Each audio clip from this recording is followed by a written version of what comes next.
السلام عليكم ورحمة الله وبركاته. عاملين ايه؟ يا رب تكونوا كويسين. كل سنة وانتم طيبين بمناسبة شهر رمضان. النهاردة هعمل بقى معاكم لحمة شرايح بطريقة حلوة أوي وسهلة. جربوها وان شاء الله تعجبكم.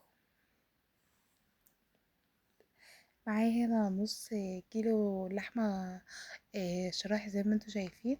حطيتها في بولة، وبعدين حطيت بقى التوابل عندي، لحمة وبهارات، بهارات لحمة قصدي، وفلفل اسود،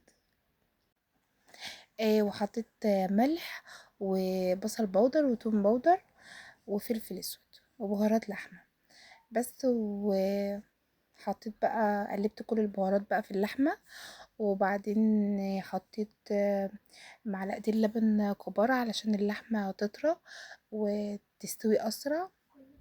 بس انا كده خلصت بقى، فجبت بيضة وطبق بقسماط زي ما انتوا شايفين بس. وهبدأ بقى ايه، اتبل اللحمة اللي عندي بالبيض الطريقة دي بتخلي اللحمة مستوية وحلوة جدا. جربوها وان شاء الله تعجبكم. انا دلوقتي هنزل اللحمة بقى، حطيت بس رشة فلفل اسود ورشة ملح على البيض.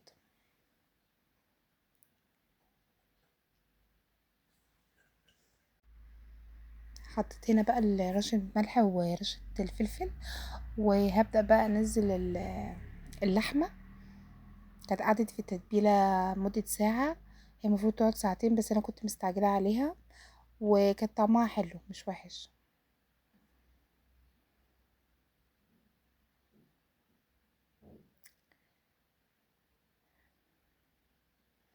بس فهبدأ بقى انزل باللحمة اللي عندي بعد ما اتبلت حلوة قوي. وبعدين هنزل بقى ايه في البقسماط اللي عندي، وهغلفها حلوة قوي. الطبقة مش هتطلع وهتبقى ثابتة.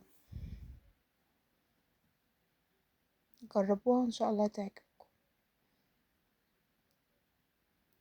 واللي وصل لهنا بقى ياريت تعملوا لي لايك واشتراك وكومنت حلو. ان شاء الله الفيديو يكون يعجبكم. انا بعمل معاكم قطعة لحمة علشان تعرفوا آه، بثبتها ازاي بايدي في البقسماط، وبضغط عليها كده جامد. هعمل معاكم واحدة كمان وبعدين هكمل الباقي بقى مع نفسي.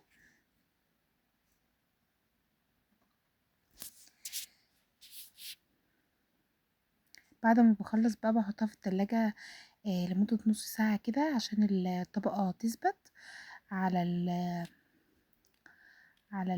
اللحمة وما تفكش ساعة القلي.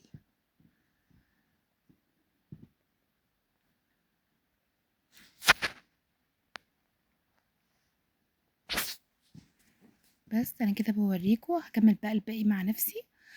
انا هنا كنت خلصت الكمية اللي عندي، نص كيلو، عمل كمية حلوة.